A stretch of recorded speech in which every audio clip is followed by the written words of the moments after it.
বাচ্চারাও চোখের পানি ফেলে কাঁদে। সুলতান মাহমুদ গজনবী ডাক দিয়ে কয়, আমি কি তোমারে কোনো কষ্ট দিলাম? এবার বাচ্চারা ডাক দিয়ে কয়, না, কোনো কষ্ট দেন নাই। তাহলে তুমি কেন কাঁদো? ডাক দিয়া কয়, ও সুলতান মাহমুদ গজনবী, আমার বাবার কথা জিজ্ঞাসা করছেন। আমার বাবা অনেক দিন আগেই দুনিয়া থেকে বিদায় হয়ে গেছে। অনেক দিন আগেই দুনিয়া থেকে বিদায় হয়ে গেছে। আমার মা দুনিয়াতে আছে। আমার মা ভিক্ষা করে যেই উপার্জন করে, এই উপার্জন অর্ধেক আমার লেখাপড়া করার জন্য রাখে, আর অর্ধেক আমাদের খাবার দাবারের জন্য রাখে। কিন্তু চাচা যান, আমি মাদ্রাসায় পড়ি। আজকে 3 দিন ধরে আমার মা অসুস্থ।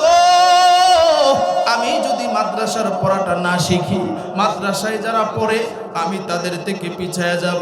এই জন্য আমার মা ভিক্ষা করতেও যাইতে পারে না। আর যে বাতি, ওই বাতির তেলও নাই, কিভাবে আমি ঘরের ভিতরে পড়ব?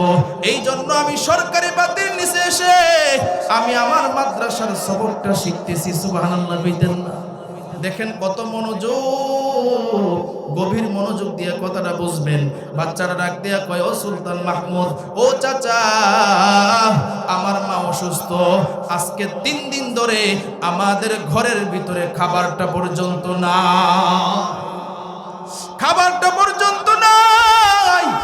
সুলতান মাহমুদ গজনবী ডাক দিয়া কয়, এত কষ্ট করে তুমি কোরআন পড়ো, ও সন্তান, তুমি যদি রাজি থেকো, তুমি যদি রাজি থাকো, তোমার জন্য কোরআন পড়ার জন্য আমি ঘরের ব্যবস্থা করে দিব, আমি লাইটের ব্যবস্থা করে দিব, আমি খাবারের ব্যবস্থা করে দিব।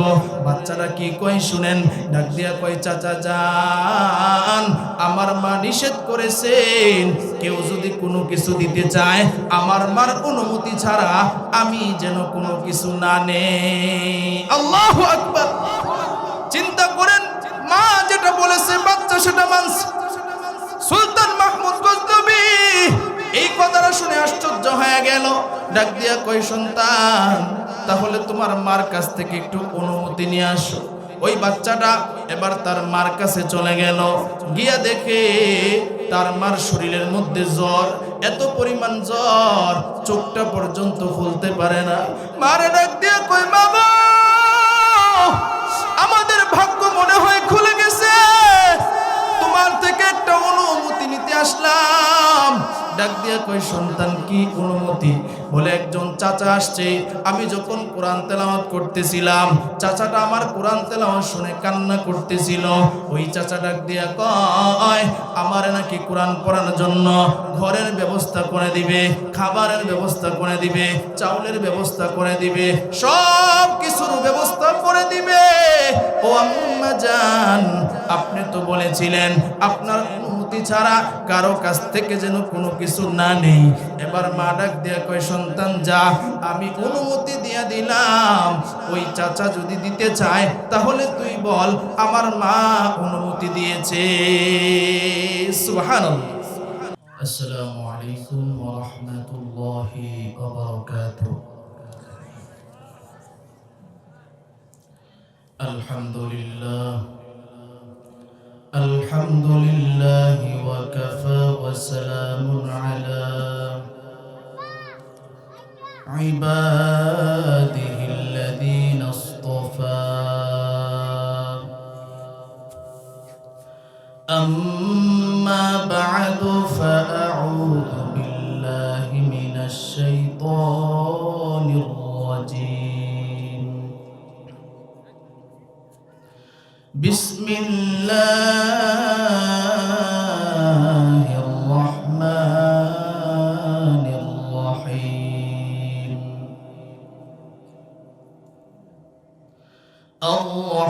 আর-রহমান আল্লামাল কুরআন খালাকাল ইনসানা আল্লামাহুল বায়ান। ওয়া ক্বালা তাআলা লাকাদ কানা লাকুম ফি রাসূলিল্লাহি الله أسوة حسنة. وقال النبي صلى الله عليه وسلم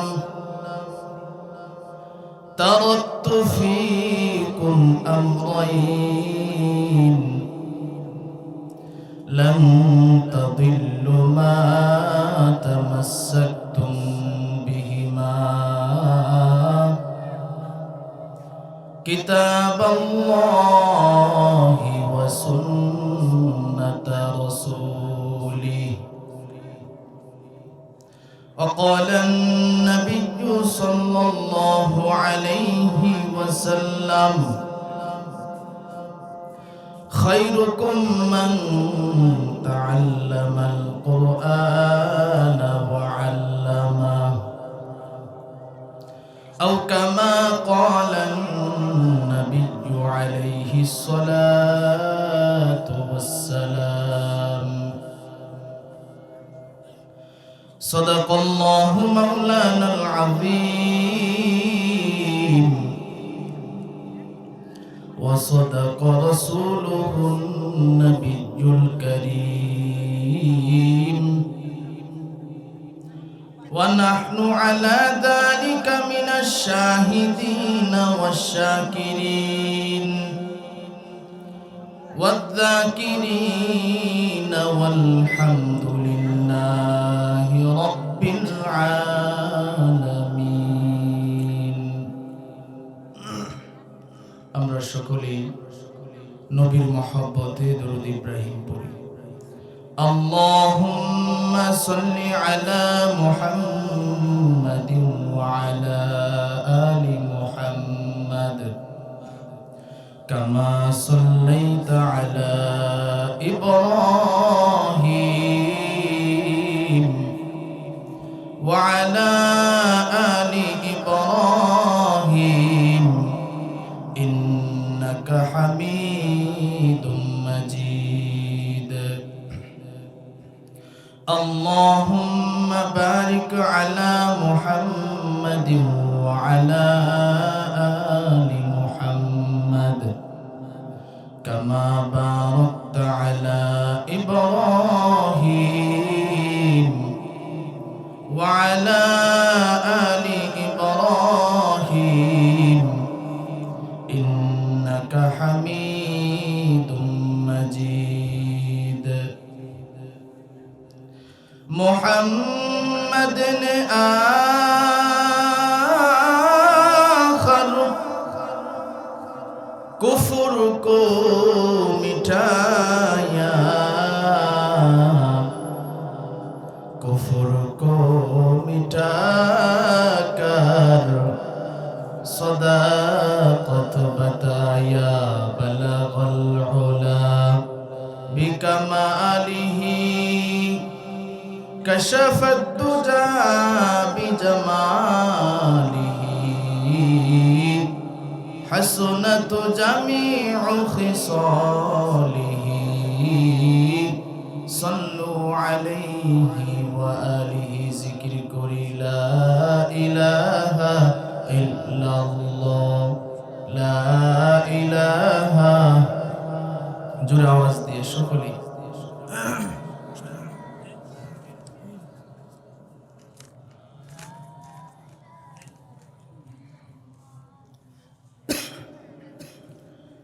এতগুলো মানুষ কষ্ট হয়ে গেছে মনে হয় আর শুনতে শুনতে না। সকলে একটু আওয়াজ দিয়ে পড়েন লা ইলাহা ইল্লাল্লাহ, লা ইলাহা। বেলাল বলে এক আল্লাহ, উমাইয়া বলে বড় জালা। বেলাল বলে এক আল্লাহ, উমাইয়া বলে বড় জালা। আমার আল্লাহ বলেন ও জিবরাইল, আল্লাহ বলেন ও জিবরাইল, জান্নাতেরি খুলো তালা। লা ইলাহা, জোরে লা ইলাহা আসিয়া বলে এক আল্লাহ, ফেরাউন বলে বড় জালা। আসিয়া বলে এক আল্লাহ, ফেরাউন বলে বড় জালা। আমার আল্লাহ বলেন ও জিবরাইল, আল্লাহ বলেন ও জিবরাইল, জান্নাতেরি খুলো তালা। লা ইলাহা, জোরে লা ইলাহা, লা ইলাহা ইল্লাল্লাহু মুহাম্মাদুর রাসূলুল্লাহ। সকলেই বলি সাল্লাল্লাহু আলাইহি ওয়াসাল্লাম। तकबीर में कलिमा में नमाजों में अदा में, तकबीर में कलिमा में नमाजों में अदा में, है नाम इलाही से मिला नाम मोहम्मद, है नाम इलाही से मिला नाम मोहम्मद। फरमाती है आदम के मुझे खल्द तरी में, फरमाती है आदम के मुझे खल्द तरी में, लेका हुआ तू बाप मिला नाम मोहम्मद, लेका हुआ तू बाप मिला नाम मोहम्मद। ऐ बंदे खुदा चाहूँगार उनकी मुलाकात, ऐ बंदे खुदा चाहूँगार उनकी मुलाकात। जल्दी से अब बैठे सुनो हजरत की नसीहत, जल्दी से अब बैठे सुनो हजरत की नसीहत। আলহামদুলিল্লাহ, রামসিদ্ধ বাজার জামে মসজিদ ও আশরাফুল উলুম মাদ্রাসার উদ্যোগে আয়োজিত অধ্যকার মাহফিলের সম্মানিত সভাপতি, প্রধান অতিথি, বিশেষ অতিথিবৃন্দ, মুআজ্জাজ মুকাররম, জাতির মাতার মুকুট, ওরাসাতুল আম্বিয়া হযরত উলামায়ে কেরাম, দূর দূরান্ত থেকে আগত আল্লাহ পাকের আশিকিন, জাকিরিন, শাকিরিন, মুহিব্বিন, মুরব্বিন আযম, আমার কলিজার টুকরা যুবক বন্ধুগণ, স্নেহের ছোট ভাই এবং পর্দার আড়ালে আলোচনা শুনছেন সম্মানিতা মুসলমান মা ও বোনেরা, আল্লাহ রাব্বুল আলামিনের দরবারে আমরা শুকরিয়া আদায় করি যে মহান রব্বুল আলামিন আমাদেরকে ভালোবেসে মহব্বত করে, আদর করে, মায়া করে জান্নাতি বাগানে, জান্নাতি পরিবেশে কিছু কথা আমাকে বলার, আপনাদেরকে কিছু কথা শোনার তৌফিক দান করেছেন। এজন্য সকলেই শুকরিয়া আদায় করি, বলি আলহামদুলিল্লাহ। শুকরিয়া আদায় করলে খুশি হন কে? আরো জোরে আওয়াজ দিয়ে বলেন আল্লাহ। অনেক রাত্র হয়েছে, আপনারা এখানে যারা আছেন সবাই হয়তো বা সকালবেলায় কাজে যাবেন, ব্যস্ত। এরপরে আপনারা এখানে যারা আছেন অনেকক্ষণ ধরে ওয়াজও শুনতেছেন।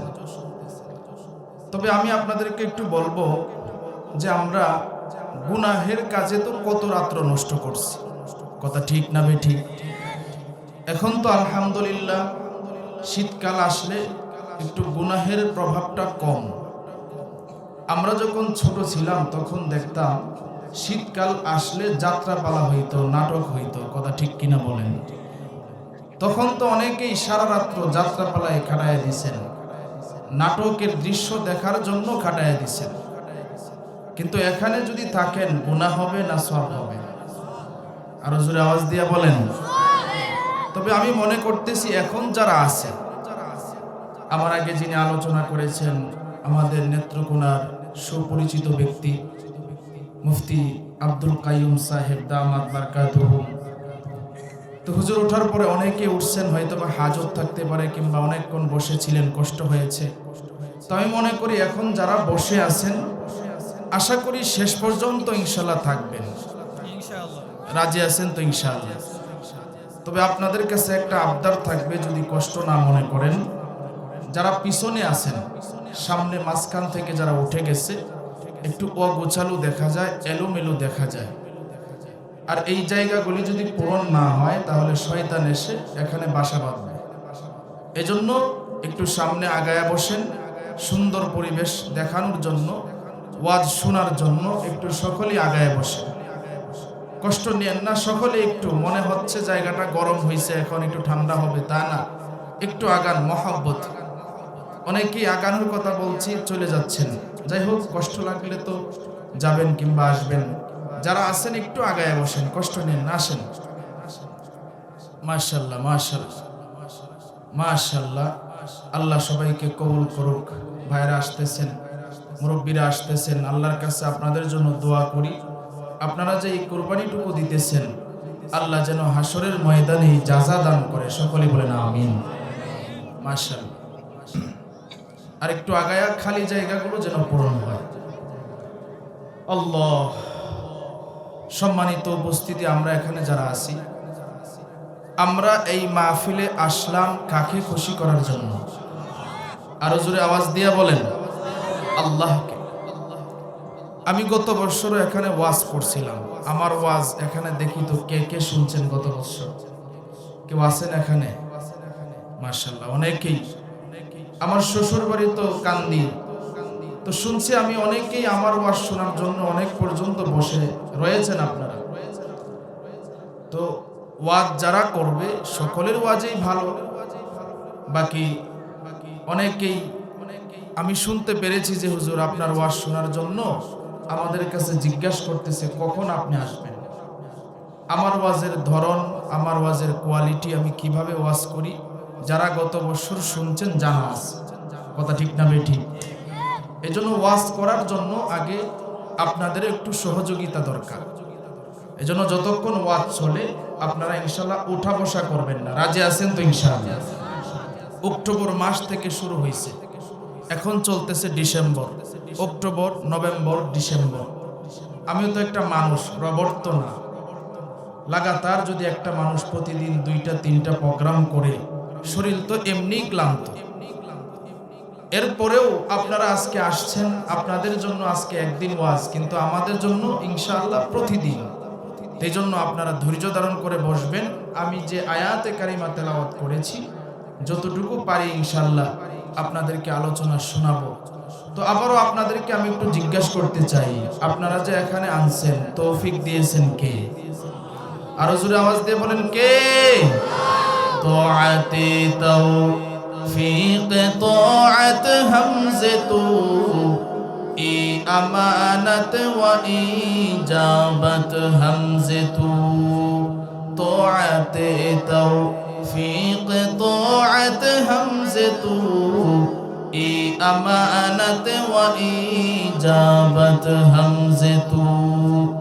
तौफीक से होती है ये नेमतों की खजीना,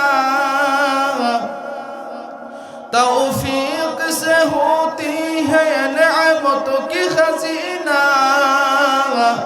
हर मर्द की ताबतों किया और निशाना, हर मर्द की ताबतों किया और निशाना। ऐ बंदाए खुदा चाहोगा उनकी मुलाकात, जल्दी से अब बैठे सुनो हजरत की नसीहत, जल्दी से अब बैठे सुनो हजरत की नसीहत। এরে নবীর উম্মতের দল, আল্লাহ রাব্বুল আলামিন আমাদেরকে এখানে আনছেন। আল্লাহ যদি তৌফিক না দিতেন এই মাহফিলে আসা আমাদের জন্য সম্ভব ছিল না। কথা ঠিক কিনা বলেন? আজকে আমাদের মতো কত মানুষ রাস্তা ঘাটে ঘুরে, দোকানপাটে বসে আড্ডা দেয়, চায়ের দোকানে বসে আছে না নাই? আরো জোরে আওয়াজ দিয়া বলেন, আছে না নাই? আরে ভাই, আপনাদের কপাল কত ভালো, এই যে আমরা মাহফিলে আসলাম, কত দাম আমাদের জানেন। নবী জানায় দিয়েছেন, এই মাহফিলে যারা আসবে, যারা আলোচনা শুনবে, যারা এই মাহফিলের আয়োজন করবে, নবী ডাক দিয়া কয়, তিন দলের সগীরা গুনাহ আল্লাহ মাফ করে দেয়। শুধু তাই নয় রে ভাই, আল্লাহ রাব্বুল আলামিন জানায় দেয় এই মাহফিলটা কেমন দাম, কেমন দাম, কেমন দাম। নবীজি জানায় দেয় এই মাহফিলটা দেখতে দেখা যায় বন বিছানো, মনে হয় জীর্ণ শীর্ণ, না না, নবী ডাক দিয়া কয় এই মাহফিলের প্যান্ডেলের ভিতর হইল জান্নাতের বাগান। তাহলে চিন্তা করে দেখেন কেমন দামি জায়গায় বসলাম। নবী আরো জানায় দিয়েছেন এই মাহফিল শেষ করে যারা বাড়ির দিকে যাবে, যারা দোয়ার মধ্যে শরীক হবে, নবী ডাক দিয়া কয় তারা যদি তওবা করে, আল্লাহ যদি তওবা কবুল করে, সারা জীবনের গুনাহ মাফ হয়ে যাবে। তাহলে চিন্তা করে দেখছেন আমরা কত দামি মানুষ, আর এই জায়গাটার কত দাম, কথা ঠিক কিনা বল, কত দাম এই জায়গাটা। এই জন্য ভাই, কোরআন থেকে আমরা আলোচনা শুনতেছিলাম, শেষ পর্যন্ত ইনশাআল্লাহ শুনবো। এরকম নিয়ত কার কার, একটু হাত তুলে সঠিক নিয়তে আল্লাহর একটু দেখান। নারায়ে তাকবীর, নারায়ে তাকবীর। আল্লাহ সবাইকে কবুল করুন, বলেন আমিন। আমি কোরআনে কারীম থেকে সূরা রহমানের প্রথম কয়েকটি আয়াতে কারিমা তেলাওয়াত করেছি। কোরআনের আরেকটি আয়াতে কারিমা তেলাওয়াত করেছি রাসূলের অসংখ্য গণিত হাদিস থেকে দুই টুকরা হাদিসে কারিমা তেলাওয়াত করেছি। আল্লাহ রাব্বুল আলামিন যদি তৌফিক দেয়, এই আয়াত এবং হাদিসের আলোকে ইনশাআল্লাহ আলোচনা করব। আল্লাহ আপনাদেরকে ধৈর্য ধারণ করে শোনার তৌফিক দান করুক, সকলে বলেন আমিন। আল্লাহ কোরআনের সূরা রহমানে বলতেছেন, আর রহমান, দয়াময় আল্লাহ, আল্লামাল কোরআন, যিনি শিক্ষা দিয়েছেন কোরআন, খলাকাল ইনসান, যিনি সৃষ্টি করেছেন মানুষ। জুড়ে বলেন সুবহানাল্লাহ। তাহলে একসাথে যদি অর্থ করতে যাই, দয়াময় আল্লাহ যিনি কোরআন শিখায়া এরপরে মানুষ বানাইছেন। তাহলে খুব গভীর মনোযোগ দিয়ে বুঝবেন, আল্লাহ বলছেন কোরআন শিখায়া এরপরে মানুষ বানাইছেন। তার মানে আপনারা এখানে যারা আছেন সকলেই তো বুঝমান, মানুষ তো দুনিয়াতে আগে আসে, এরপরে বড় হয়, এরপরে আস্তে আস্তে কোরআন শিখে। কিন্তু আল্লাহ বললেন কোরআন শিখায়া মানুষ বানাইছেন। বিষয়টা একটু কেমন হয়ে গেল না? আল্লাহ এখানে বুঝাইছেন, ও আমার বান্দা বান্দি শোনো, আল্লাহ বুঝাইছেন এটা যে প্রকৃত মানুষ হইল যারা কোরআন শিক্ষা করে, যারা, জুড়ে বলেন সুবহানাল্লাহ। প্রকৃত মানুষ হইল তারা কোরআন শিক্ষা করে যারা। আল্লাহ বুঝাইছেন প্রকৃত মানুষ যারা কোরআন শিক্ষা করে, যারা কোরআনের উপরে চলে, যারা কোরআনকে মেনে চলে। এজন্য ভাই, কোরআন ছাড়া বিকল্প আর কোনো রাস্তা নেই। আপনি যদি কোরআনকে ফলো না করেন, কোরআন অনুযায়ী না চলেন, তাহলে আল্লাহ আমাদের উপরে রাজি খুশি হবে না। আল্লাহ রাব্বুল আলামিন কোরআনের আরেক আয়াতে বলেন, লাকাদ কানা লাকুম ফি রাসূলিল্লাহি উসওয়াতুন হাসানা। আল্লাহ রাব্বুল আলামিন বলেন, তোমাদের জন্য রয়েছে নবীজির ভিতরে উত্তম আদর্শ। জুড়ে বলেন সুবহানাল্লাহ। হযরত আয়েশা রাদিয়াল্লাহু তাআলা আনহার কাছে একদল সাহাবী গেলেন। যাওয়ার পরে জিজ্ঞাসা করতেছে, আম্মা জান, আল্লাহ রাসূলের আদর্শের সম্পর্কে আপনি কিছু বলেন। আয়েশা রাদিয়াল্লাহু তাআলা আনহা বলে, আফাতাকরাউনাল কুরআন, তোমরা কি আল্লাহর কোরআন পড়ো নাই? বলে, ক্বালু বালা, হ্যাঁ পড়েছি। আয়েশা রাদিয়াল্লাহু তাআলা আনহা বলেন, গোটা কোরআন শরীফই হইল নবীজির জীবন আদর্শ। জুড়ে বলেন সুবহানাল্লাহ। তাহলে চিন্তা করেন, রাসূল আমাদের মাঝে এখন নাই।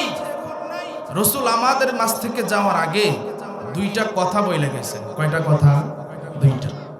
রাসূল বলেন, তারাকতু ফিকুম আমরাইন লান তাদিল্লু মা তামাসসাকতুম বিহিমা কিতাবাল্লাহি ওয়া সুন্নাতা রাসূলি।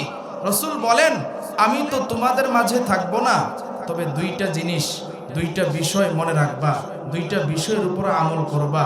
এই দুইটা বিষয়ের উপরে যদি আমল করতে পারো তাহলে তোমাদের দুনিয়া আখিরাতে উভয় জাহানে সফল হয়ে যাইবা। জোরে বলেন সুবহানাল্লাহ।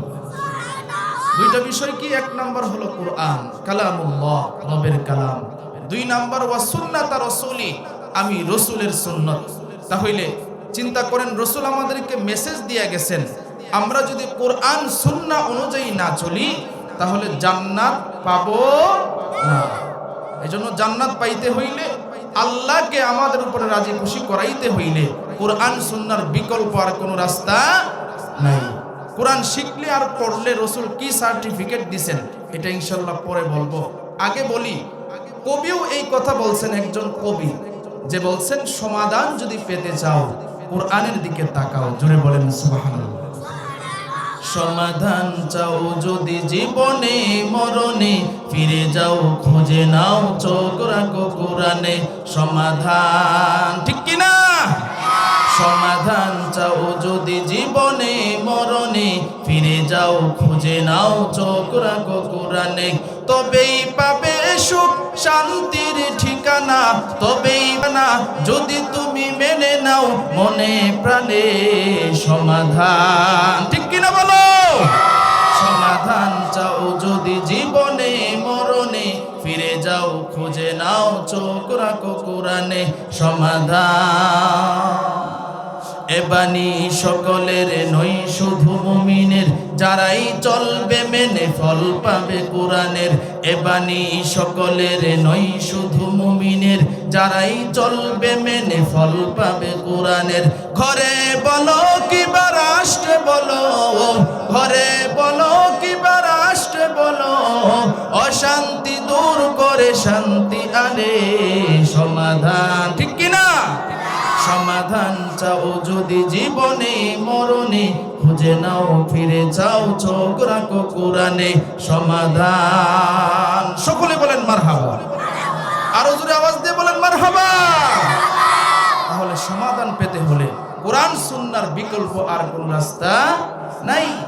এই জন্য তো নাস্তিক, বেঈমান আর মুরতাদ যারা আছে তারা কখনো চায় না যে মুসলমানরা কোরআন অনুযায়ী চলুক। কথা ঠিক না ঠিক? কারণ তারা এই জন্যই এটা চায় না, কারণ মুসলমান যদি কোরআন অনুযায়ী চলে, সুন্নাহ অনুযায়ী চলে, তাহলে তারা তো ভালো মানুষ হয়ে যাবে, জান্নাতি হয়ে যাবে। তাদের যত ফন্দি আছে, তাদের যত আর্টিকেল আছে, তাদের যত কৌশল আছে, সবগুলা নিশ্চিত হয়ে যাবে। কথা ঠিক কিনা বলেন? এই জন্য তারা মুসলমানদেরকে বিভিন্নভাবে ষড়যন্ত্র করে ডাবায়া দিতে চায়, কিন্তু তারা এটা জানে না যে মুসলমানকে কখনো ডাবানো যাবে না। কারণ কোরআনের সুইচ একমাত্র আল্লাহর হাতে। যেই সমস্ত মুসলমান কোরআন অনুযায়ী চলে, যাদের ভিতরে ঈমানের নূর আছে, মনে রাখতে হবে কোরআনকে নিভিয়ে দেওয়ার ক্ষমতা এই পৃথিবীতে কারো নাই। মসজিদ মাদ্রাসাকে ধ্বংস করার ক্ষমতা এই পৃথিবীতে কারো নাই। কোন মুসলমান ঈমানদারকে হত্যা করতে পারবে, শহীদ করতে পারবে, কিন্তু মুসলমানদেরকে কোরআন বিরোধী বানাইতে পারবে না। কথা ঠিক কিনা বলেন? এই জন্য নাস্তিক, বেঈমান, মুরতাদ যারা আছে, ভালো করে জানিয়ে দিতে চাই, শুনিয়ে দিতে চাই, মনে রাখতে হবে এই কোরআনের সুইচ একমাত্র আল্লাহর হাতে। যতই ষড়যন্ত্র করো, কোরআনের কিচ্ছু করতে পারবে না। তোমার বাপ দাদা 14 গোষ্ঠী ধ্বংস হয়ে যাবে। কথা ঠিক কিনা বলেন? বাপ দাদা 14 গোষ্ঠী ধ্বংস হয়ে যাবে। রাজি আছেন তো ইনশাআল্লাহ? এই জন্য কোরআনের দিকে তাকাইতে হবে, কোরআনের সাথে থাকতে হবে। কারা কারা রাজি আছেন হাত তুলে আল্লাহরে দেখায়া দেন। মাশাআল্লাহ, আল্লাহ কবুল করুন, বলেন আমিন। এই জন্য আমি বলতেছিলাম, রাসূল বলছেন দুইটা জিনিস রেখে গেছেন। এক নাম্বার কিতাবাল্লাহ, রবের কিতাব। দুই নাম্বার ওয়া সুন্নাতা রাসূলি, আমি রাসূলের সুন্নাত। এই দুইটা জিনিসকে তোমরা আঁকড়ে ধরো। এই জন্য ভাই, কোরআন সুন্নাহ অনুযায়ী আমাদের জীবনকে চালাইতে হবে। যদি না চালাই তাহলে আমাদের জীবন ভালো হবে না। আমাদের জীবন এমন অবস্থা হবে, জান্নাতে যাওয়ার উপায় আর থাকবে না। এই জন্য আল্লাহ তাআলা বারবার আমাদেরকে বলছেন, বারবার কোরআনে আমাদের ব্যাপারে সতর্ক করছেন যে সাবধান, ও আমার বান্দারা, তোমরা কোরআনের দিকে আসো, কোরআন অনুযায়ী তোমাদের জীবনকে চালাও। সাহাবায়ে কেরাম তারা নিজেদেরকে এমনভাবে গড়ছিলেন, রসুল যেইভাবে বলতেন, কোরআন যেইভাবে বলছেন, এইভাবে নিজেদেরকে চালাইতেন। জোরে বলেন সুবহানাল্লাহ। একজন সাহাবী ছিল, বুখারী শরীফের মধ্যে ঘটনাটা আসছে। আবু জাহেলের নাম শুনছেন আপনারা? আবু জাহেল একদিন আইসা, ওই সাহাবী যখন মুসলমান হয় নাই, তখন আয়া বলতেছে, ভাতিজা তুমি তো দেখতে অনেক সুন্দর। কারণ আরবের মধ্যে 10 জন যুবক ছিল যারা সুটাম দেহের অধিকারী ছিল, দেখতে বড় চমৎকার লাগতো, ভালো সুন্দর, এবং তারা ধনী ফ্যামিলির যুবক ছিল। এই যুবকরা আইসা বলতেছে, ভাতিজা তুমি সব জায়গায় যাইবা, তবে আব্দুল্লাহর ছেলে মুহাম্মদের কাছে যাইবা না। নাউজুবিল্লাহ বলেন। কোনো জায়গায়, সব জায়গায় যাইবা, কিন্তু একটা জায়গায় যাইতে পারবা না, আব্দুল্লাহর ছেলে মুহাম্মদের কাছে যাইতে পারবা না। ওই সাহাবীর নাম হচ্ছে মুসআব ইবনে উমাইর। উলামায়ে কেরাম যারা আছেন তারা ঘটনা পড়ছেন। মুসআব ইবনে উমাইর তিনি বলে, চাচা কেন যাইতে পারবো না? কয়, গেলে সে তার ধর্মে তোমাকে নিয়ে যাবে। সুবহানাল্লাহ বিদেন না। এখন দেখেন, আল্লাহ যদি হেদায়েত দান করে তাহলে তাকে কি কেউ গুমরা করতে পারে? মুসআব ইবনে উমাইর যখন এই কথা বলল, মুসআব ইবনে উমাইর চিন্তা করলো, আচ্ছা দেখি তো সে নিষেধটা কেন করলো। এই জন্য সে পরের দিন নবীর দরবারে গিয়ে হাজির। নবীর দরবারে গিয়ে হাজির। এরপরে গিয়ে দেখে আপনারা যেমন বৈশা আছেন, নবী যেরকম সামনে বসা, এবং সাহাবায়ে কেরাম আপনাদের মতো বসা। নবী সাহাবায়ে কেরামদেরকে বলতেছেন, তালিম দিতেছেন, কোরআনের তেলাওয়াত শিখাইতেছেন। নবী যখন কোরআনের তেলাওয়াত করে, মুসআব কোরআনের তেলাওয়াত শুনে আর দূরে দাঁড়ায়া চোখের পানি পালায়া কান্দে। মুসআব দূরে দাঁড়ায়া কান্দে, নবীজির কোরআন তেলাওয়াত শুনে দূরে দাঁড়ায়া কান্দে। একদিন নবীর দরবারে গেল। এবার মুসআব যতক্ষণ নবী কোরআন তেলাওয়াত করে, ততক্ষণ পর্যন্ত মুসআব চোখের পানি পালায়া কান্দে। এবার একদিন নবীর দরবারে যাওয়ার পরে বাড়িতে চলে গেল। দ্বিতীয় দিন আবার আসলো। মনে মনে চিন্তা করে দেখি, সে যদি, আমি যদি তার দরবারে যাই আর আবেগে কান্না করে ফেলি, হইতে পারে এরকম হইতে পারে। এই জন্য পরের দিন আবার নবীর দরবারে গিয়ে হাজির। নবীর দরবারে যাওয়ার পর এবার পরের দিন নবী যখন কোরআন তেলাওয়াত করে, মুসআব চোখের পানি পালায়া কান্দে। মুসআব চোখের পানি পালায়া কান্দে। দ্বিতীয় দিন নবীর দরবারে যতক্ষণ নবী কোরআন তেলাওয়াত করছে, ততক্ষণ মুসআব নবীর দরবারে ছিল। এরপরে আবার চলে গেছে। তৃতীয় দিন আবার নবীর দরবারে এসে হাজির। একই অবস্থা, কান্না করে আবার তিনি চলে যায়। আবার চতুর্থ দিন বিছানায় যখন ঘুমাইতে গেল, রে ভাই, মুসআব বিছানায় ঘুমাইতে গেছে, কিন্তু তার ঘুম আসে না। কোরআন তার ভিতরে, কোরআনের ভালোবাসা এতটাই ঢুকছে, বিছানায় আর ঘুমায়া থাকতে পারে না। তার মনটা শুধু টানতেছে, কখন আমি নবীর দরবারে গিয়া কোরআনে কারীমের তেলাওয়াত শুনবো, কখন আমি নবীর দরবারে গিয়া কোরআনের তেলাওয়াত শুনবো। মনটা শুধু ছটফট করে আর চোখের পানি পালায় কাঁদে। মুসআব এবার ঘুম থেকে উঠছে, সকাল হইছে। সকাল হইতে দেরি হয়, নবীর দরবারে যাইতে দেরি হয় না। নবীর দরবারে যাইতে দেরি হয় না। মুসআব এবার নবীর দরবারে গিয়া হাজির।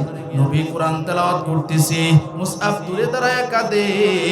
মুসআব এবার যখন কাঁদে, নবী একজনকে ডাক দিয়া কয়, ও সাহাবী, দেখো তো দূরে একজন দাঁড়ায় আছে, তার পরিচয়টা কি? আমি তারে আজকে কয়েকদিন ধরে ফলো করতেছি, একটু তার কাছে গিয়া দেখো তার পরিচয়টা কি, তার নামটা কি, আমার কাছে একটু নিয়ে আসো। একজন সাহাবী যখন গেল, গিয়া দেখে যুবকটা দাঁড়ায়া চোখের পানি পালায়া কান্দে। এবার বলে, চলো নবী তোমারে ডাকে। নবীর দরবারে যখন আসলো, নবীর কাছাকাছি যখন আসলো, নবীর মায়াবী চেহারা দেখে যুবক আরো কান্না বাড়ায়া দিয়েছে। কারণ নবীর চেহারা এত সুন্দর, নবীর চেহারা দেখে নিজেরা ঠিক রাখতে পারে নাই। মুসআব নবীরে দেখে আর চোখের পানি পালায় কান্দে।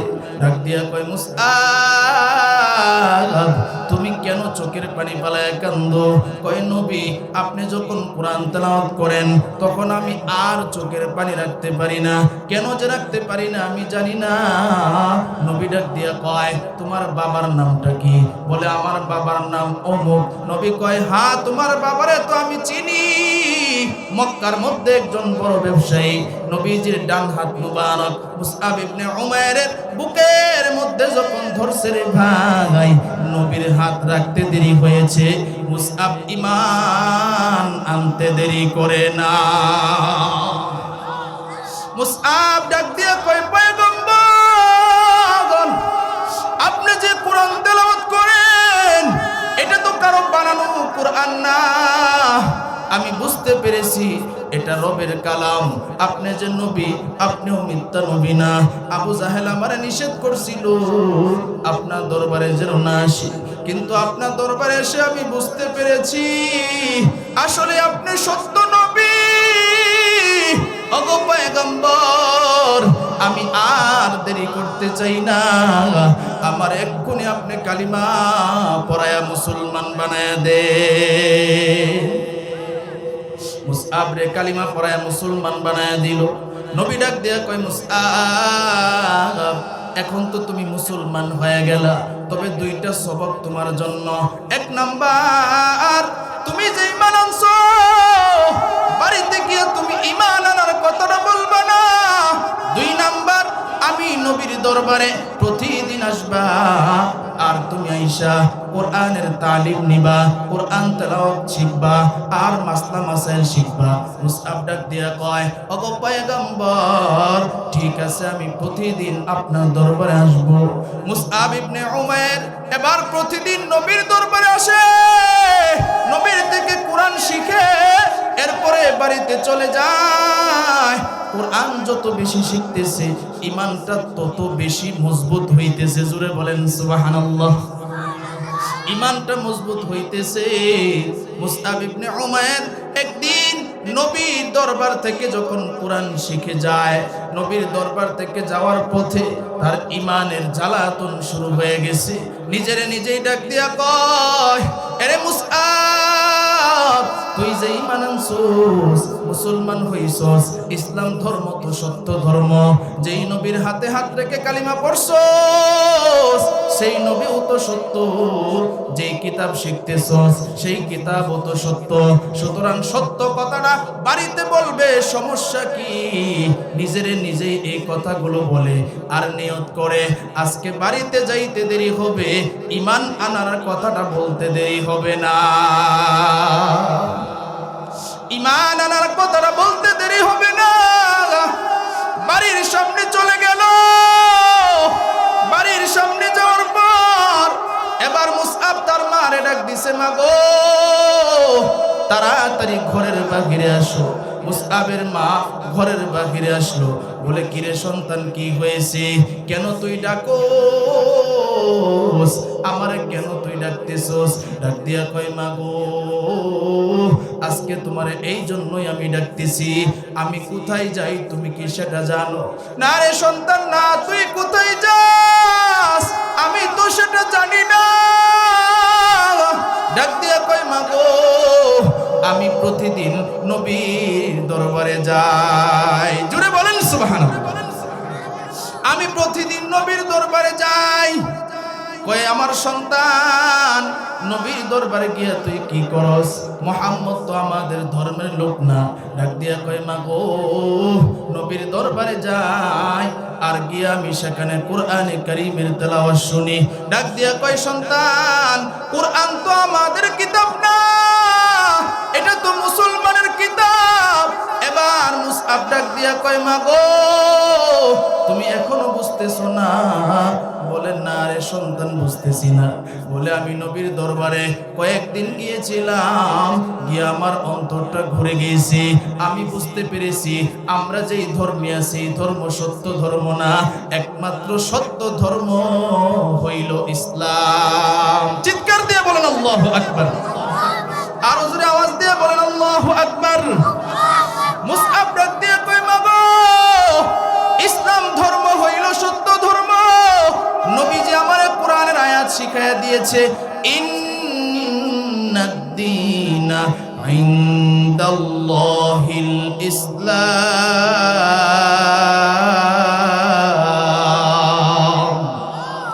নবী আমারে জানায় দিয়েছে, নিশ্চয়ই আল্লাহর কাছে যেই মনোনীত ধর্ম, সেই ধর্মের নাম হইল ইসলাম। মুসআব যখন মায়ের কাছে এই কথাটা জানায় দিল, মুসআবের মার মাথা গরম। মুসআবের মা এবার ডাক দিয়ে কই, সন্তান তুই কি কথাটা আমারে জানাইলি? তুই কেন আমাদের ধর্ম ছেড়ে দিলি?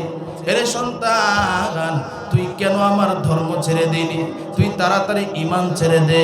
তার বাপেরে ডাকলো, তার চাচারে ডাকলো, সকলকে ডাকলো। ডাকার পরে ডাক দিয়ে কয়, এই যে দেখো তোমার যে সন্তান, এই সন্তান যে ঈমান আনছে, ঈমান আইনা মুসলমান হয়ে গেছে, সেটা কি তোমরা জানো? তার চাচারা ডাক দিয়ে কয়, না সেটা তো আমরা জানি না।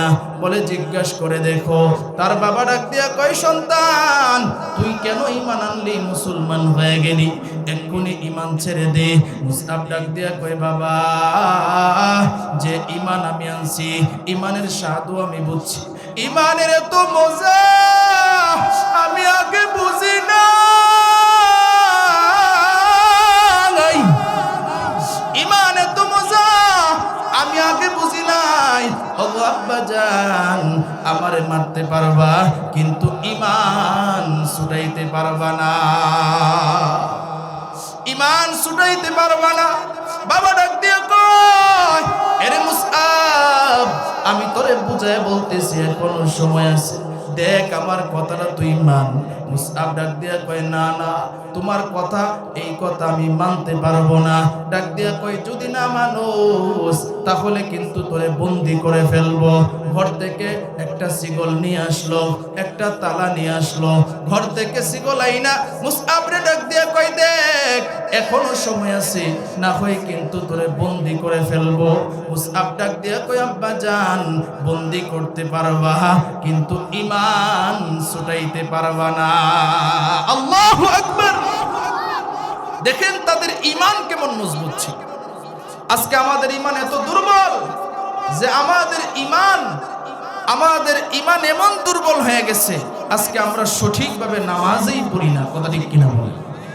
আমরা সঠিকভাবে পর্দা করি না, ইসলামের হুকুম আহকামগুলি মানি না, নবীর তরিকায় চলি না।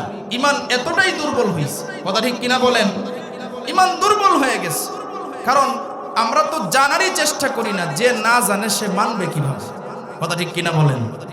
না জানলে মানবে কিভাবে? এই যে আজকের মাহফিল, অনেক মানুষ আসছিল, কেউ চলে গেছে, কেউ আছেন, কেউ আবার বৈশা রয়েছেন যে ওয়াজ ভাল লাগতেছে এই জন্য বসছি না। ওয়াজ শুনতে হবে এমন নিয়তে যে আমি ওয়াজ শুনবো এবং আমল করার নিয়ত করব। কথা ঠিক কিনা বলেন? তাহলে না লাভ আছে। ওয়াজ শুনবো এবং আমল করার নিয়ত করব, তাহলে লাভ আছে। আমি জিঞ্জিরায় গেছিলাম একবার তাবলিগে, কষ্ট হইতেছে না তো আপনাদের? তাবলিগে যাওয়ার পরে সকালবেলায় একটা বয়ান হয়, তখন আমারে বলছে, হুজুর আপনি তো একটু বড় সড়ো আছেন, আপনি ইস্তেকবালের দায়িত্ব নেন, গেইটে দাঁড়ান আর সবাইরে বলেন একটু বসার জন্য। আরো ওলামায়ে কেরাম ছিল, আমার মসজিদের মুসল্লিরা ছিল। তখন আমি গেইটে দাঁড়াইছি, দাঁড়ায় বলছি সবাই একটু বসেন, দিনের কথা হবে। তো এক মুরব্বী লোক, কি লোক? মুরব্বী লোক, হুজুর বসলে লাভটা কি? আমি বেশি লাভ হবে, দিনের কথাই তো হবে, আপনি জানতে পারবেন, শিখতে পারবেন, আমল করতে পারবেন। এবার মুরব্বী ডাক দিয়া কয়, আমি সব কিছুই জানি, আমি সব কিছুই জানি।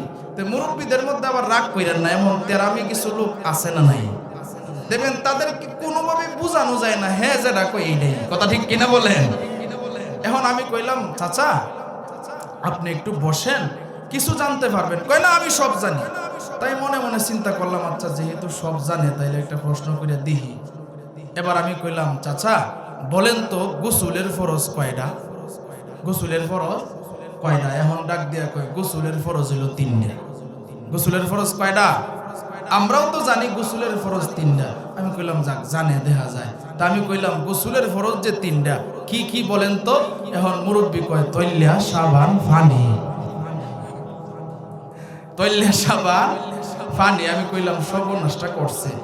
হাফেজ হইলাম, মাওলানা হইলাম, মুফতি হইলাম, আমাদের উস্তাদের কাছে অনেক বড় বড় কিতাব পড়লাম, তো এমন কোনো কথা তো পাইলাম না যে গোসলের ফরজ তৈলিয়া সাবান ফানি। কথা ঠিক কিনা বলেন? কয় গোসলের ফরজ যে তিনটা কইলাম তৈলিয়া সাবান ফানি, আমারে যুক্তি দেখায় তৈলিয়া সাবান ফানি ছাড়া কি গোসলটা হইব? চিন্তা করছেন অবস্থাটা? আমার যুক্তি দেখে আমি কইলাম শুনেন, আপনি যেটা কইছেন গোসল করলে তো পানি লাগবো, সাবান লাগবো, তৈলে লাগবো, তবে যুক্তির নাম তো ইসলাম না। ইসলাম তো যুক্তি দিয়া চলে না, ইসলাম চলে হইল কোরআন হাদিস দিয়া। কথা ঠিক কিনা বলেন? আপনি মন গড়া ইসলাম মানলে তো লাভ নাই, ইসলাম মানতে হবে কোরআন হাদিস দিয়া। আপনি কোরআন হাদিসের বাহিরে মন গড়া যুক্তি দিলে তো লাভ হবে না। কথা ঠিক কিনা বলেন?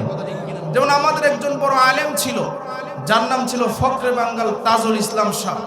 উনি কোনো এলাকায় গেলে ভণ্ড বেদাতি বাতিল ফেরকা যারা ছিল তারা ভয়ে কম্পিত হয়ে যেত। সুবহানাল্লাহ কইতেন না? তিনি এক এলাকায় গেছে, তো এলাকায় যাওয়ার পরে দেখবেন কিছু কিছু এলাকায় বড় ফিসাব আছে বিভিন্ন নামে, ল্যাংটা বাবা, জুতা বাবা, বালিশ বাবা, বদনা বাবা, আছে না নাই? এখন ওই এলাকায় আছিল ল্যাংটা বাবা। কি বাবা? ল্যাংটা বাবা একবারে সব শেষ। ল্যাংটা বাবা সব, অন্য কোনো নাম বেটা রাখে নাই। ল্যাংটা কাজেও যেমন, নামেও যেমন, কাজেও এমন, কোনো শরীরে কাপড় চোপড় নাই। এখন ফখরে বাঙ্গাল তাজুল ইসলামের কাছে এই খবর আইছে, হুজুর এই এলাকায় তো একটা ল্যাংটা বাবা আছে। ফখরে বাঙ্গাল তাজুল ইসলাম কয়েছে ল দিহি ফিসাবটা কোন ধরনের। আর একটা ফাঁস থেকে হুজুর এই ফিসাবের ভিতরে কিন্তু মাল আছে। কি আছে? মাল আছে। ফখরে বাঙ্গাল কয়েচার মাল রাখিতা আছে, এটা দেখে আইলো। গেছে, যাওয়ার পরে কই কিরে তুই কাপড় চোপড় ফিন্দোস না, তোর নাম রাখছস ল্যাংটা বাবা, কারণ রাখিতা?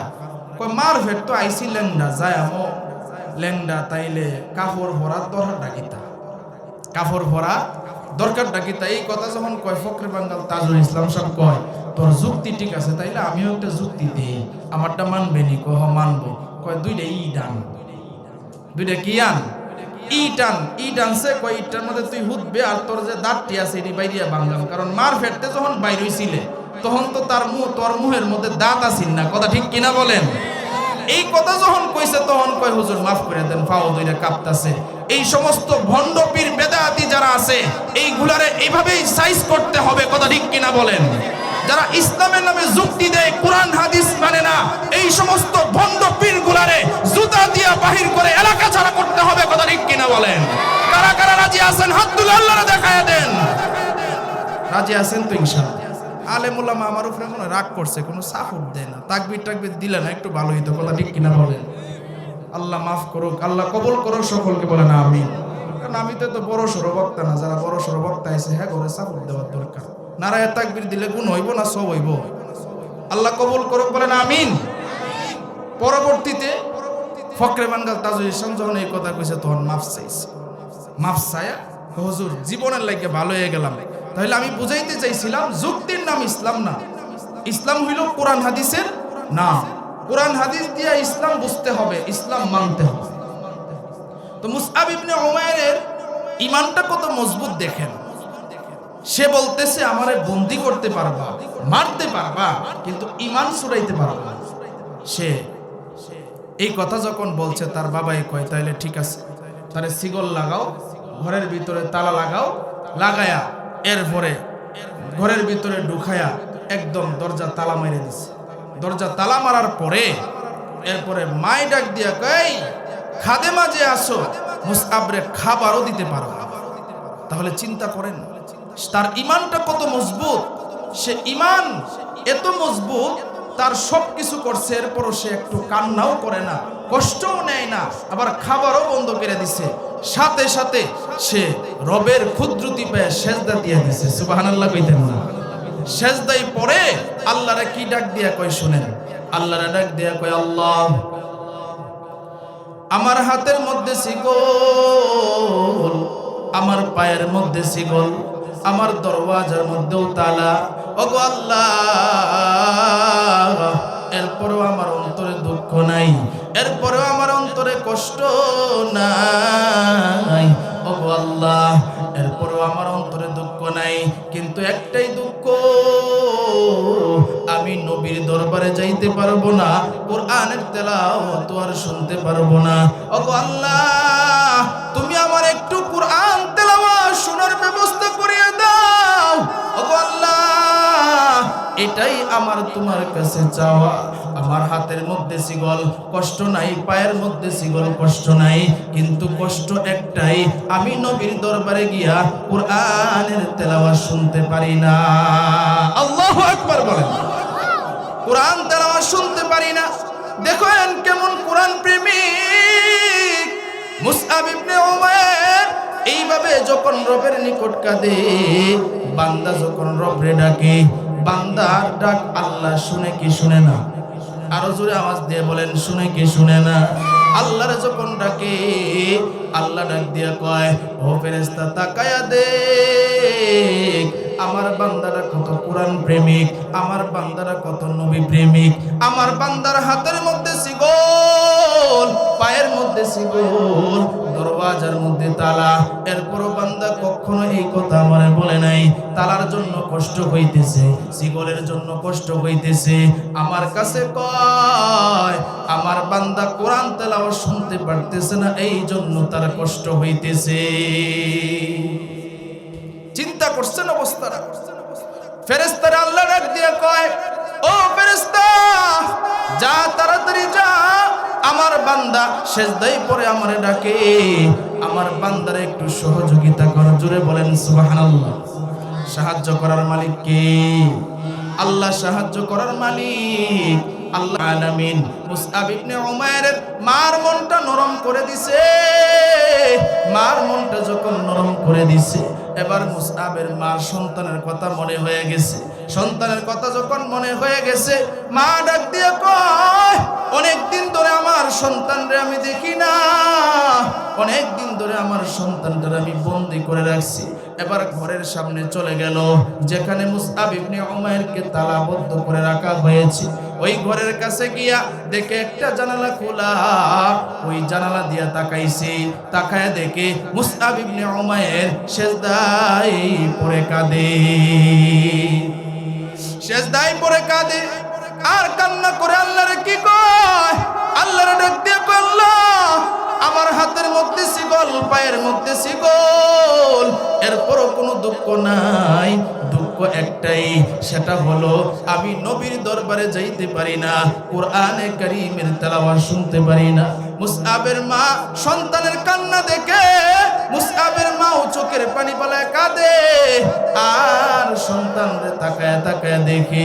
এবার মা যখন কান্না করে, সন্তানের কানের মধ্যে মার কান্নার আওয়াজ চলে গেল। মুসআব মাথা উঠায় দেখে তার মা জানালার পাশে দাঁড়ায় কাঁদে।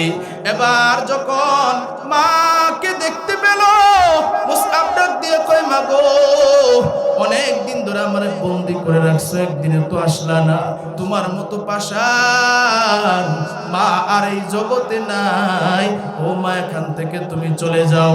যেই সন্তানটা একবার না খাওয়াইলে তুমি নিজে খাইতে পারো নাই, যেই সন্তানটা একবার না দেখলে তুমি নিজে ঠিক থাকতে পারো নাই, আজকে সন্তানরে বন্দি করে রাখছো, আবার খাবারও বন্ধ করে দিছো, ওগো মা আমার সামনে থেকে চলে যাও।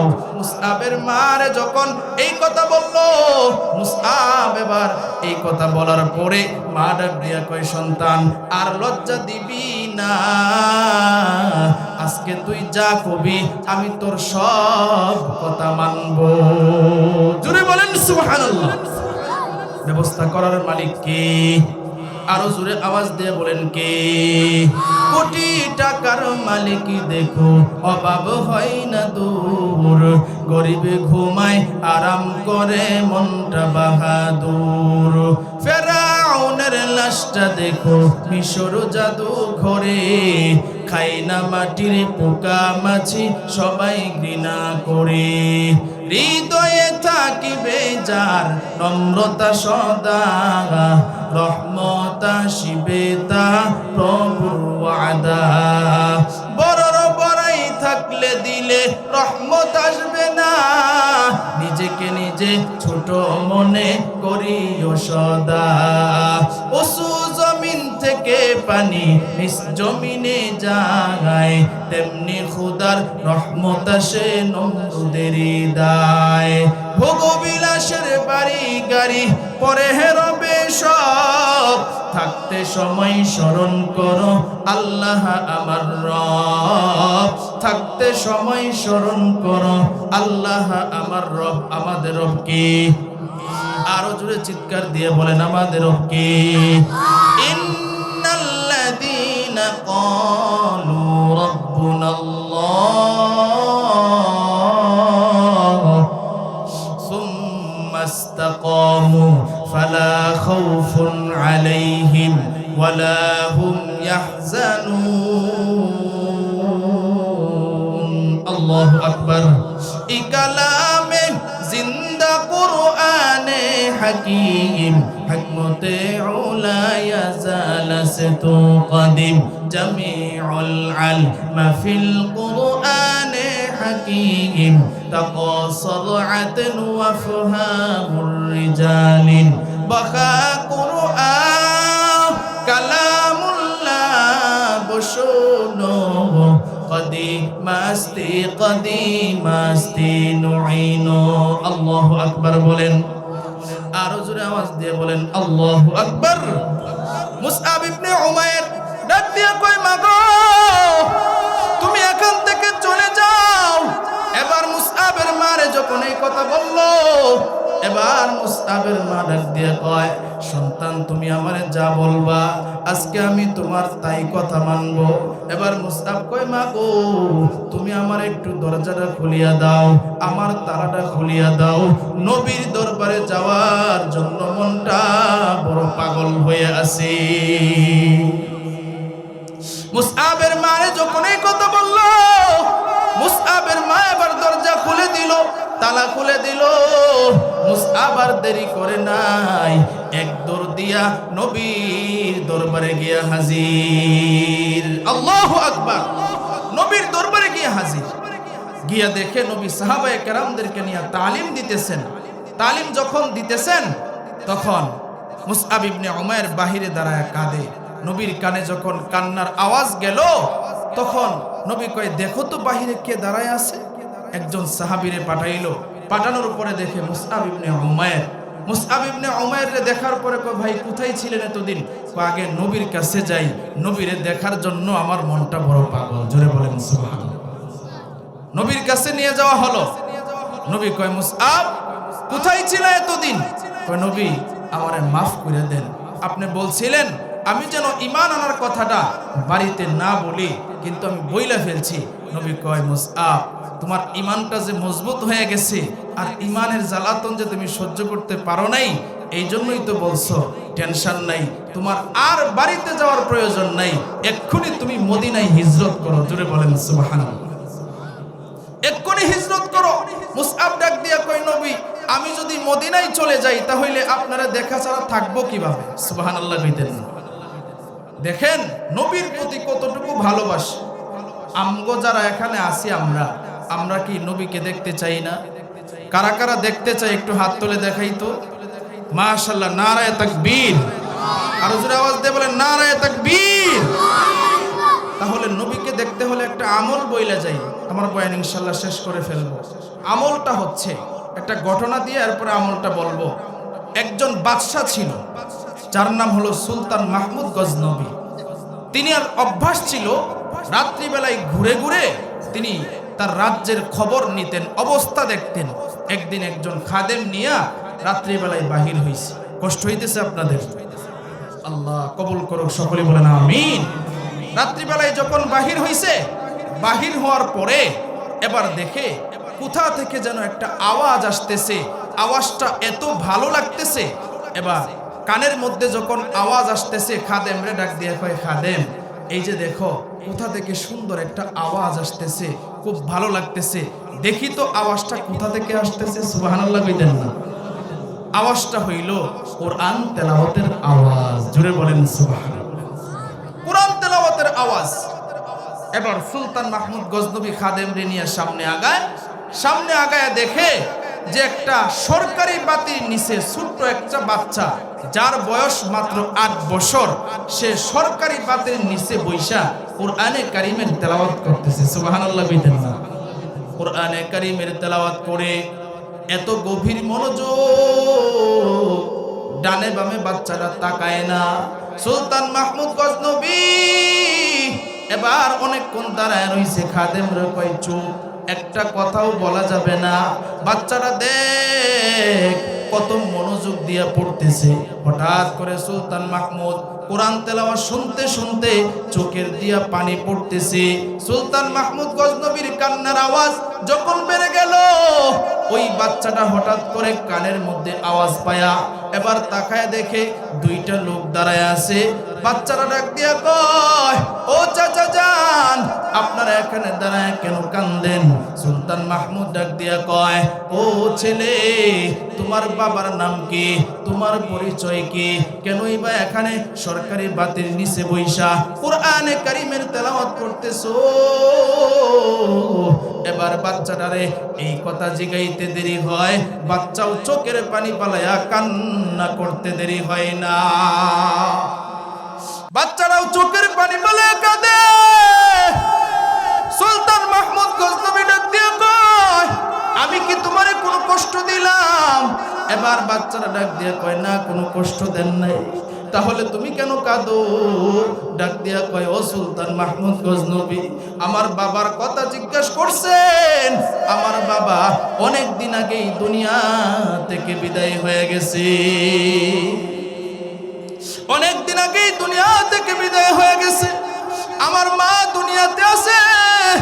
আমার মা ভিক্ষা করে যেই উপার্জন করে, এই উপার্জন অর্ধেক আমার লেখাপড়া করার জন্য রাখে, আর অর্ধেক আমাদের খাবার দাবারের জন্য রাখে। কিন্তু চাচা যান, আমি মাদ্রাসায় পড়ি।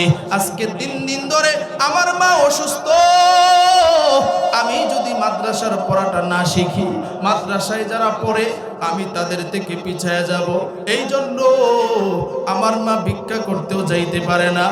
আর যে বাতি, ওই বাতির তেলও নাই, কিভাবে আমি ঘরের ভিতরে পড়ব? এই জন্য আমি সরকারি বাতির নিচে এসে আমি আমার মাদ্রাসার সবকটা শিখতেছি। সুবহানাল্লাহ কইতেন না? দেখেন কত মনোযোগ, গভীর মনোযোগ দিয়ে কথাটা বুঝবেন। বাচ্চারা ডাক দিয়া কয়, ও সুলতান মাহমুদ, ও চাচা, আমার মা অসুস্থ। আজকে 3 দিন ধরে আমাদের ঘরের ভিতরে খাবারটা পর্যন্ত না, খাবারটা পর্যন্ত নাই। সুলতান মাহমুদ গজনবী ডাক দিয়া কয়, এত কষ্ট করে তুমি কোরআন পড়ো, ও সন্তান, তুমি যদি রাজি থাকো, তোমার জন্য কোরআন পড়ার জন্য আমি ঘরের ব্যবস্থা করে দিব, আমি লাইটের ব্যবস্থা করে দিব, আমি খাবারের ব্যবস্থা করে দিব। বাচ্চারা কি কয় শুনেন, ডাক দিয়া কয়, চাচা যান, আমার মা নিষেধ করেছেন কেউ যদি কোনো কিছু দিতে চায় আমার মার অনুমতি ছাড়া আমি যেন কোনো কিছু না নেই। আল্লাহু আকবার। চিন্তা করেন, মা যেটা বলেছে বাচ্চা সেটা মানছে। সুলতান মাহমুদ গজনবী এই কথাটা শুনে আশ্চর্য হয়ে গেল। ডাক দিয়া কয়, সন্তান, তাহলে তোমার মার কাছ থেকে একটু অনুমতি নিয়ে আসো। ওই বাচ্চাটা এবার তার মার কাছে চলে গেল। গিয়া দেখে তার মার শরীরের মধ্যে জ্বর, এত পরিমাণ জ্বর চোখটা পর্যন্ত খুলতে পারে না। মারে ডাক দিয়া কয়, বাবা, আমাদের ভাগ্য মনে হয় খুলে গেছে, তোমার থেকে একটা অনুমতি নিতে আসলাম। ডাক দিয়া কয়, সন্তান, কি অনুমতি? বলে, একজন চাচা আসছে। আমি যখন কোরআন তেলাওয়াত করতেছিলাম, চাচাটা আমার কোরআন তেলাওয়াত শুনে কান্না করতেছিল। ওই চাচা ডাক দিয়া কয়, আমার নাকি কোরআন পড়ানোর জন্য ঘরের ব্যবস্থা করে দিবে, খাবারের ব্যবস্থা করে দিবে, চাউলের ব্যবস্থা করে দিবে, সব কিছুর ব্যবস্থা করে দিবে। ও আম্মা জান, আপনি তো বলেছিলেন আপনার অনুমতি অনুমতি ছাড়া কারো কাছ থেকে যেন কোনো কিছু না নেই। এবার মা ডাক দিয়া কয়, সন্তান যা, আমি অনুমতি দিয়া দিলাম। ওই চাচা যদি দিতে চায় তাহলে তুই বল আমার মা অনুমতি দিয়েছে। সুবহানাল্লাহ। ওই বাচ্চারা তখন গিয়া কয়, চাচা যান, আমার মা অনুমতি দিয়েছে, আপনি যদি দিতে চান আমরা সেটা নিতে রাজি আছি। সুলতান মাহমুদ গজনবী খাদেম রে ডাক দিয়া কয়, খাদেম তুই আজকে থেকেই কাজ শুরু কর, সব মানুষকে জানায় দে, এখানে একটা ঘরের ব্যবস্থা কর, লাইটের ব্যবস্থা কর, খাবারের ব্যবস্থা কর। সব কিছু হয়ে গেল। সব কিছু হয়ে যাওয়ার পর এবার একদিন সুলতান মাহমুদ গজনবী খাদেম রে ডাক দিয়া কয়, খাদেম মানুষ যখন ধনী হয়ে যায় অনেক সময় তো আল্লাহরে ভুলে যায়, আগের জায়গায় আর থাকে না। চল গিয়া দেখি বাচ্চাটারে যে আমি ঘরের ব্যবস্থা করে দিলাম, খাবারের ব্যবস্থা করে দিলাম, সব কিছুর ব্যবস্থা করে দিলাম, সে কি আগের মতো মনোযোগ দিয়া পড়ে কিনা। সুবহানাল্লাহ। আগের মতো মনোযোগ দিয়া পড়ে কিনা। খাদেম রে নিয়ে রওনা দিছে রাত্রি বেলায়। এবার গিয়া দেখে দূর থেকেই কোরআন তেলাওয়াতের আওয়াজ আসতেছে। সুবহানাল্লাহ। দূর থেকেই কোরআন তেলাওয়াতের আওয়াজ। সুলতান মাহমুদ গজনবী এবার বেড়ার পাশে গিয়া দাঁড়ায়া মনোযোগ দিয়া কোরআন তেলাওয়াত শুনতেছে। তার অভ্যাস ছিল কোরআন তেলাওয়াত শুনলেই শুধু কাঁদতো, কারণ এটা দুনিয়াবি কোনো মানুষের কিতাব না, এটা হইল রবের কালাম। ঠিক কিনা? যাদের ঈমান মজবুত কোরআন তেলাওয়াত শুনলে সহ্য করতে পারে না। সুলতান মাহমুদ গজনবী যখন কাঁদে, ওই বাচ্চাটার কানের মধ্যে কান্নার আওয়াজ গেল। বাচ্চা ডাক দিয়া কয়, বেড়ার পাশে কে দাঁড়ায়া কান্না করতেছেন? সুলতান মাহমুদ গজনবী ডাক দিয়া কয়, তোমারে যে ঘরের ব্যবস্থা করিয়া দিছে, খাবারের ব্যবস্থা করিয়া দিছে, তোমারে যে লাইটের ব্যবস্থা করিয়া দিছে, আমি হইলাম সেই লোক। সুবহানাল্লাহ। আপনি কেন দাঁড়ায় কাঁদেন? আসেন ঘরের ভিতরে। বাহিরে গেছে দৌড়ে, বাহিরে গিয়া সুলতান মাহমুদ গজনবীরে ঘরের ভিতরে আনছে। কয়, আপনার কাছে আমার দুইটা প্রশ্ন। আমি শুরু থেকেই দেখতেছি, যখনই আপনারে দেখি তখনই শুধু কোরআন তেলাওয়াত করা অবস্থায় আপনি কাঁদেন। আজকেও কাটতেছেন, আগেও দেখলাম কাটতেছেন, কারণটা কি? সুলতান মাহমুদ গজনবী কয়, শোনো, তুমি যেহেতু প্রশ্ন করেছো তাহলে উত্তরটা আজকে নেও। এর কারণটা হচ্ছে, আমার বড় আশা ছিল আল্লাহ যেন কোরআন পড়নেওয়ালা একটা সন্তান আল্লাহ আমারে দান করে। সুবহানাল্লাহ কইতেন না? কিন্তু কোরআন পড়নেওয়ালা সন্তান আমার নাই। এই জন্য আমি অনেক কোরআন তেলাওয়াত যখন শুনি আমার মনে পড়ে, হারে এরকম কোরআন পড়নেওয়ালা একটা সন্তান যদি আমার থাকতো। সুবহানাল্লাহ কইতেন না? আর আজকে আমরা সুযোগ পেয়েও, কাছাকাছি মাদ্রাসা পেয়েও আজকে আমরা সন্তানদেরকে কোরআন শিখাই না, সন্তানদেরকে হাদিস শিখাই না, সন্তানদেরকে মাদ্রাসায় ভর্তি করি না, সন্তানদেরকে আলেম হাফেজ বানানোর চেষ্টা করি না। কথা ঠিক কিনা বলেন? এই সন্তানগুলোর দিন না শিখানোর কারণে এই সন্তানগুলো ইয়াবাখুর হয়, বাবাখুর হয়, চুর হয়, ডাকাত হয়, বাটপার হয়। কথা ঠিক কিনা বলেন? কারণ তাদের ভিতরে দিন নাই। সুলতান মাহমুদ গজনবী এবার ডাক দিয়া কয়, বাবারে, এটাও একটা আশা। আরেকটা আশা হইল, আমার মনের ভিতরে আমার একটা আশা ছিল, অনেক আমল করতেছি, কিন্তু এই আমলে আমার এই আশাটা পূরণ হইতেছে না। কয়, কি আশা? কয়, বলা যাবে না। আচ্ছা ঠিক আছে, আমি আপনার জন্য একটু দোয়া করে দিই, হয়তো বা আল্লাহ আমার দোয়া কবুল করতে পারে, আপনার আশাটা ইনশাআল্লাহ পূরণ হবে। জুড়ে বলেন সুবহানাল্লাহ। কোরআন পড়নেওয়ালা বাচ্চার বয়স মাত্র 8 বছর। কত বছর? 8 বছর। বাচ্চার তো কোনো গুনাহ নাই। কথা ঠিক কিনা বলেন? এখনো সে সাবালকই হয় নাই, ছোট মানুষ, গুনাহ নাই। ছোট বাচ্চাটা এবার কোরআন বন্ধ কইরা আল্লাহর কাছে হাত তুলছে, আল্লাহ, ওগো আল্লাহ, যেই চাচা আমার জন্য ঘরের ব্যবস্থা করিয়া দিছে, খাবারের ব্যবস্থা করিয়া দিছে, লাইটের ব্যবস্থা করিয়া দিছে, তার মনের ভিতরে একটাই আশা, সেই আশাটা আমারে বলতে রাজি না, কিন্তু তুমি তো জানো ওগো আল্লাহ, তার মনের আশাটা তুমি পূরণ করিয়া দাও।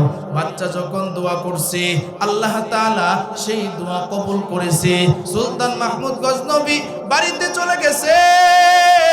বাড়িতে যাওয়ার পর রাত্রিবেলায় যখন ঘুমাইছে, বিছানায় ঘুমাইতে দেরি হইছে, নবী স্বপ্নে যোগে আইসা দেখা করতে দেরি হয় নাই। আল্লাহু আকবার।